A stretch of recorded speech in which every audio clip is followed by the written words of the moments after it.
Assalamualaikum warahmatullahi wabarakatuh. Materi kita kali ini adalah jurnal penyesuaian atau yang dikenal dengan adjustment. Jurnal penyesuaian ini adalah jurnal yang kita buat pada akhir periode akuntansi.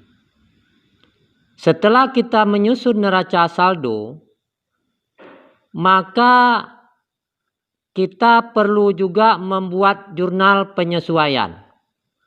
Karena neraca saldo yang sudah kita susun, itu bisa saja nilainya tidak sesuai dengan nilai keadaan yang sebenarnya. Sebagai contoh pada akun perlengkapan. Nilai akun perlengkapan pada neraca saldo misalnya senilai Rp200.000. Tetapi setelah dihitung perlengkapan yang sebenarnya ada pada akhir periode hanya tersisa Rp150.000. Nah, ini artinya nilai yang ada pada neraca saldo tidak sesuai dengan kenyataannya. Maka dari itu, akun perlengkapan ini perlu kita buatkan jurnal penyesuaiannya. Nah, sekarang ada beberapa akun yang memerlukan penyesuaian. Yang pertama adalah akun perlengkapan. Kemudian yang kedua adalah beban dibayar di muka. Kemudian yang ketiga adalah pendapatan diterima di muka. Yang keempat, beban yang masih harus dibayar. Yang kelima, pendapatan yang masih harus diterima. Yang keenam adalah penyusutan aktiva tetap. Dan yang ketujuh adalah kerugian piutang. Jadi, yang sering memerlukan jurnal penyesuaian pada akhir periode adalah 7 akun. Yang pertama, perlengkapan. Nah, perlengkapan, jurnal penyesuaian yang harus kita buat adalah yaitu beban perlengkapan titik-titik pada perlengkapan titik-titik. Nah, titik-titik di sini bisa kita isi dengan perlengkapan apa? Contoh, yang kita lakukan jurnal penyesuaiannya adalah perlengkapan toko.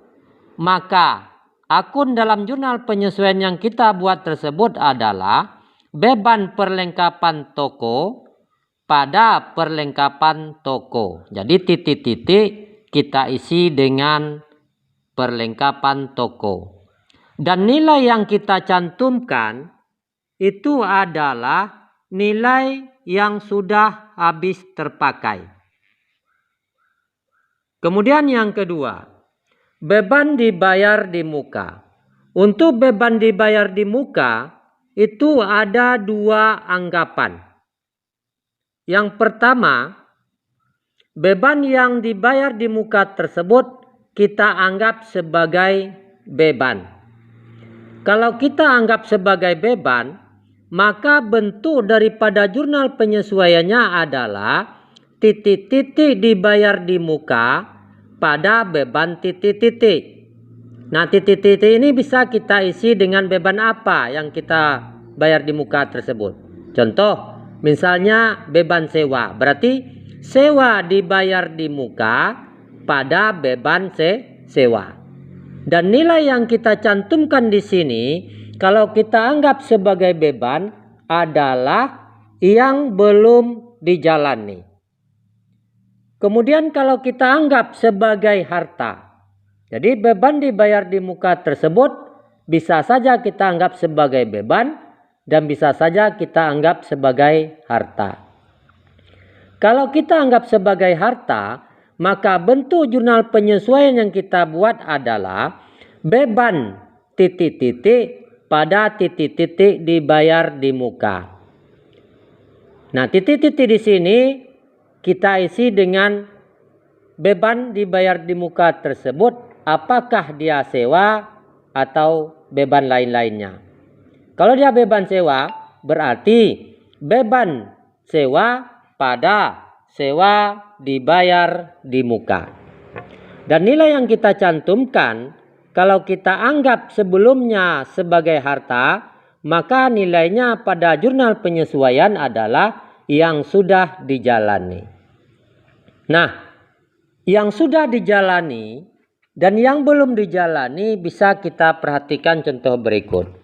Contoh, beban asuransi 1.200.000 untuk 6 bulan.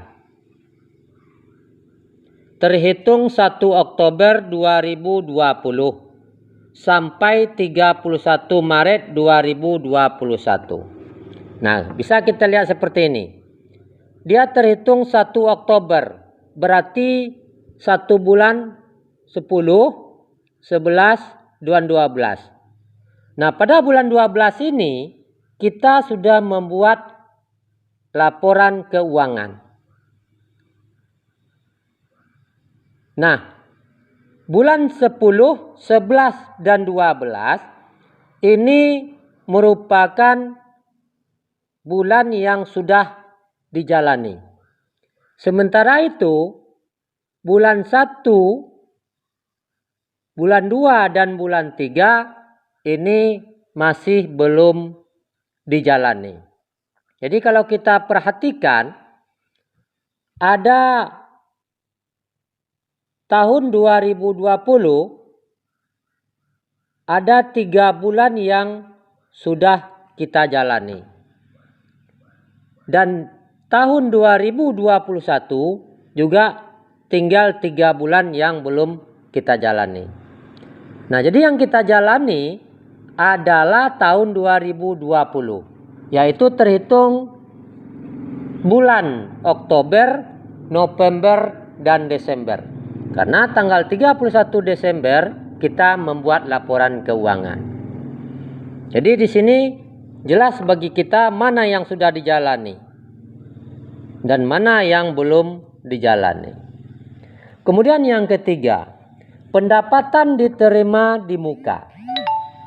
Untuk pendapatan yang diterima di muka juga 2 anggapan. Yang pertama, pendapatan tersebut bisa kita anggap sebagai pendapatan, bisa juga kita anggap sebagai utang. Kalau kita anggap sebagai pendapatan, maka jurnal penyesuaiannya adalah pendapatan titik-titik pada titik-titik diterima di muka. Dan nilai yang kita cantumkan adalah yang belum menjadi pendapatan atau yang belum dijalani. Kemudian kalau kita anggap sebagai utang, maka jurnal penyesuaian yang kita buat itu adalah titik-titik diterima di muka pada pendapatan titik-titik. Dan nilai yang kita cantumkan adalah sebesar yang sudah menjadi pendapatan atau yang sudah dijalani. Contoh, mana yang sudah dijalani dan mana yang belum dijalani, perhatikan contoh berikut. Sewa toko yang diterima tanggal 1 September 2020 untuk 1 tahun. Kalau untuk 1 tahun berarti adalah untuk 12 bulan. Nah, terhitung tanggal 1 September. Berarti kita mulai tanggal 1 September bulan 9. Kita hitung sampai 12. 9, 1, bulan 10, bulan 11, bulan 12, 1, 2, 3, 4, 5, 6, 7, 8. Jadi kalau kita hitung dia ini adalah 12 bulan. Nah, mana yang sudah kita jalani? Yaitu bulan 9, bulan 10, 11, dan 12. Bulan 1 itu belum kita jalani. Kenapa? Karena bulan 12 kita sudah membuat jurnal penyesuaian. Jadi bulan 1 belum kita jalani. karena dia akan masuk kepada periode akuntansi berikutnya. Jadi kalau kita perhatikan di sini, yang tahun 2020 mulai bulan September, Oktober, November, dan Desember itu adalah yang sudah kita jalani, yang sudah menjadi pendapatan atau kita akui sebagai pendapatan kita. Nah, bulan 1 dan seterusnya sampai bulan Agustus, 31 Agustus ini belum lagi kita jalani, yaitu selama 8 bulan. Kemudian akun yang memerlukan penyesuaian yang keempat adalah, akun yang keempat yang sering memerlukan jurnal penyesuaian adalah beban yang masih harus dibayar. Untuk beban yang masih harus dibayar, jurnal penyesuaian yang kita buat adalah beban titik-titik pada utang titik-titik.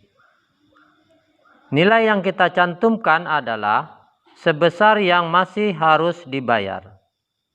Kemudian yang kelima adalah pendapatan yang masih harus diterima. Jurnal penyesuaian yang kita buat untuk pendapatan yang masih harus diterima yaitu piutang titik-titik pada pendapatan titik-titik. Nilai yang kita cantumkan senilai yang masih harus diterima. Kemudian yang keenam adalah penyusutan aktiva tetap.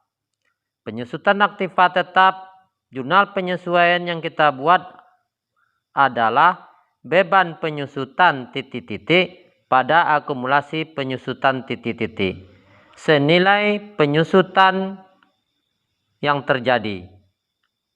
Kemudian yang terakhir adalah kerugian piutang. Jurnal penyesuaian yang kita buat untuk kerugian piutang adalah kerugian piutang pada cadangan kerugian piutang senilai piutang yang tidak dapat tertagih tersebut. Nah, inilah 7 akun yang sering memerlukan jurnal penyesuaian pada akhir periode perusahaan jasa.